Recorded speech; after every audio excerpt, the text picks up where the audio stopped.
D Morgan's law chapter number 5 में ये एक इम्पोर्टेंट लॉन्ग क्वेश्चन है। क्वेश्चन नंबर 3 जो है 5.2 का, ये हमारे पास डी मॉर्गन्स लॉ है। इसके हमारे पास दो पार्ट हैं। अगर हमें पेपर में क्वेश्चन आता है तो हमें इसकी स्टेटमेंट खुद से ज़ुबानी याद होनी चाहिए। अगर हम फर्स्ट पार्ट की बात करें तो ए इंटरसेक्शन बी कॉम्प्लीमेंट किसके इक्वल है? A complement union B complement. ये हमें वैसे भी ज़ुबानी पता होना चाहिए। ये वैल्यूज़ आपको पेपर में गिवन होगी, यानी यू की वैल्यू ए और बी की वैल्यू ये आपको लाजमी गिवन होगी। और अगर वो साथ कह देता है डी मॉर्गन लॉ को वेरीफाई करें, तो डी मॉर्गन लॉ ये हमारे पास डी मॉर्गन लॉ है। ये हमने फर्स्ट पार्ट लिखा है इसका। इसी तरह इसका एक सेकंड पार्ट भी है जिसमें यहाँ पर यूनियन हो जाता है और यहाँ पर इंटरसेक्शन हो जाता है। तो हम लोग इस लेक्चर में फर्स्ट पार्ट जो है इसको सॉल्व करेंगे, सेकंड पार्ट आप लोग खुद ट्राई करेंगे। तो क्या करेंगे हम लोग, देखिए ये हमारे पास एक राइट हैंड साइड एक लेफ्ट हैंड साइड है। इसको हम लोग सॉल्व करेंगे, इक्वेशन नंबर 1 का नाम दे देंगे जो भी आंसर आएगा। फिर हम लोग इसको सॉल्व करेंगे और जो आंसर आएगा उसको इक्वेशन नंबर 2 का नाम दे देंगे। अगर दोनों इक्वेशन के आंसर सेम आए तो इसका मतलब है ये क्वेश्चन सॉल्व हो जाएगा। तो क्या करेंगे, सबसे पहले किसी एक साइड को सॉल्व करते हैं। लेट्स सपोज ये वाली साइड है, लेफ्ट हैंड साइड है ये, तो यहाँ पर लिखेंगे हम लोग लेफ्ट हैंड साइड। क्या है left hand side? A intersection B complement. कैसे फाइंड आउट करेंगे? कॉम्प्लीमेंट को हम लोगों ने प्रीवियस लेक्चर में भी डिस्कस किया था और नेक्स्ट लेक्चर में भी डिस्कस करना है। कॉम्प्लीमेंट कैसे लेते हैं इस क्वेश्चन में भी हम लोग फाइंड आउट कर लेते हैं कि किस तरह से कॉम्प्लीमेंट लिया जाता है। फिलहाल हम ए इंटरसेक्शन बी निकालेंगे, बाद में देखते हैं कि कॉम्प्लीमेंट कैसे लेना है। ए इंटरसेक्शन बी क्या करेंगे, यहाँ पर लिखता हूँ मैं ए इंटरसेक्शन बी। कौन सी वैल्यूज़ आएंगी यहाँ पर? ए की क्या वैल्यूज़ हैं? 1 3 5 7 9। इंटरसेक्शन बी, तो यहाँ पर इंटरसेक्शन कौन सी वैल्यूज़ आएंगी? बी वैल्यूज़ हैं हमारे पास 2 3 5 7 5 7। इस तरह से मैंने ए इंटरसेक्शन बी लिखा यहाँ पर। और इनका जो इंटरसेक्शन है वो हम लोग कैसे लेते हैं? इंटरसेक्शन में आपने कॉमन वैल्यूज़ देखनी है।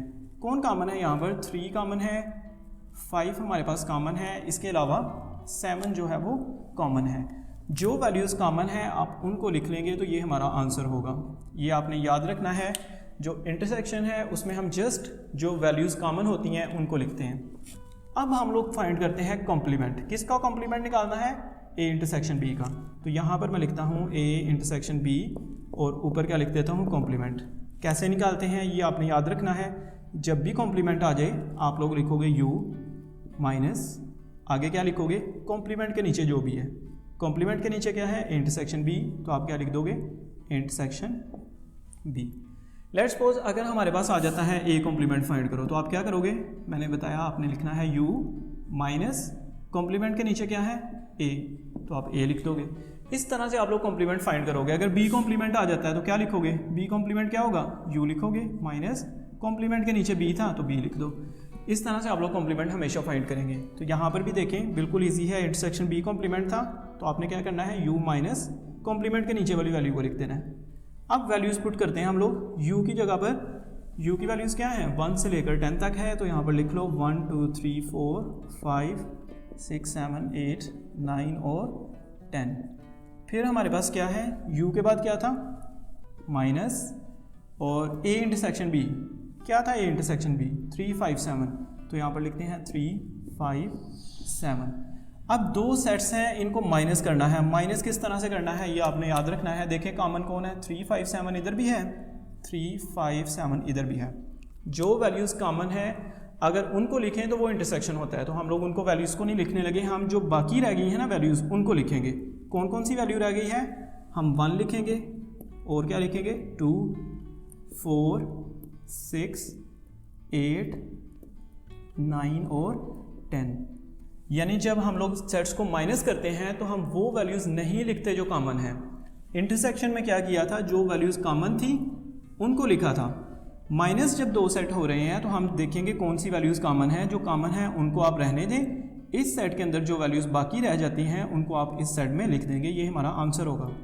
एक चीज़ आपने याद रखनी है, अगर कोई वैल्यू यहाँ पर है, लेट्स सपोज इधर 11 है, तो आपको पता है इस सेट के अंदर तो 11 है ही नहीं, तो वो तो कॉमन नहीं होगा। तो आप ये वाली वैल्यूज़ लिखोगे और उस 11 को यहाँ पर नहीं लिखोगे। इस सेट के अंदर जो वैल्यूज़ रह जाती हैं वो यहाँ पर हम कभी भी नहीं लिखेंगे। हम जस्ट इस सेट में जो वैल्यूज़ बाकी बच जाती हैं ना उनको लिखेंगे। पहले देखेंगे कौन सी वैल्यूज़ कॉमन है। जो कॉमन है उनको आप ना लिखो और इस सेट के अंदर जो बाकी वैल्यूज़ रह जाती हैं उनको लिख लो। क्या नाम देंगे इसको? Equation number 1। ये हमारे पास लेफ्ट हैंड साइड का आंसर आ गया। अब हम लोग क्या करेंगे, राइट हैंड साइड को निकालते हैं। राइट हैंड साइड का आंसर आएगा, उसको इक्वेशन 2 का नाम देखेंगे और चेक करेंगे कि वो दोनों आंसर सेम आते हैं कि नहीं। क्या है left hand side? Right hand side हमारे पास क्या है? A complement union B complement.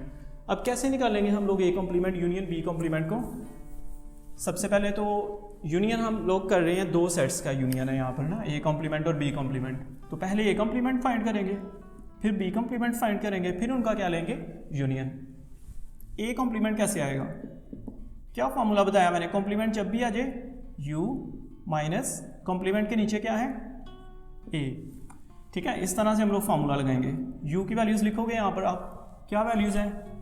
1 से लेकर 10 तक, 1 2 3 4 5 6 7 8 9 और 10 माइनस कौन सी वैल्यूज़ आएंगी? ए की।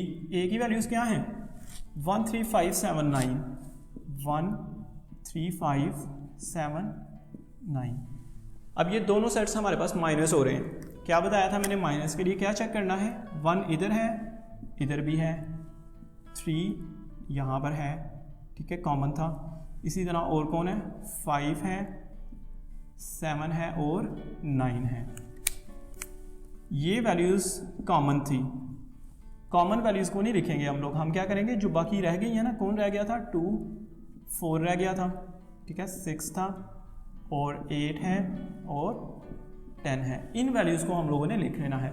ये हम लोगों ने क्या किया? हम लोगों ने दोनों सेट्स को माइनस किया है। अगर मैंने फिर बता रहा हूँ, यहाँ पर अगर कोई वैल्यू रह जाती है तो उसको आप इधर नहीं लिखोगे, आप जस्ट इस सेट में से वैल्यूज़ को लिखोगे।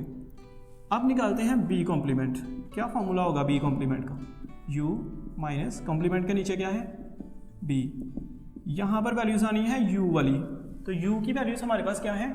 1 से लेकर 10 तक, तो 1 2 3 4 5 6 7 8 9 10 माइनस यहाँ पर वैल्यूज आएंगी बी की 2 3 5 7 2 3 5 7। माइनस करना है दोनों को, दो सेट्स हैं। माइनस के लिए क्या करोगे? सेम वैल्यूज देखो कौन सी कॉमन है। 3 कॉमन है, 5 7 इधर भी है और इधर भी है। बाकी जो वैल्यूज रह गई हैं उनको आप लिख लो। ये सिर्फ तब करेंगे जब हम सेट्स को क्या करते हैं? माइनस 1 4 6, उसके बाद क्या है? 8 9 10। क्या पता चला हमें? इंटरसेक्शन और माइनस में क्या डिफरेंस है? जब हम लोग इंटरसेक्शन लेते हैं, यहाँ पर देखें, इंटरसेक्शन में क्या किया था? जो दोनों में वैल्यूज़ थी वो लिखी थी। जब हम माइनस करते हैं तो क्या करते हैं? जो वैल्यूज़ दोनों में होती हैं उनको हम नहीं लिखते, जो बाकी रह जाती हैं उनको लिख लेते हैं। और ये याद रखना है कि इस सेट के अंदर जो वैल्यूज़ होंगी, अगर वो बच जाती हैं यहाँ पे, कुछ एक्स्ट्रा वैल्यूज़ हों, तो आप कभी भी यहाँ पर नहीं लिखोगे। अच्छा, अब नेक्स्ट हम लोग क्या करते हैं? देखिए, ए कम्प्लीमेंट आ गया, बी कम्प्लीमेंट भी आ गया। मेन काम था ए कम्प्लीमेंट और बी कम्प्लीमेंट का यूनियन।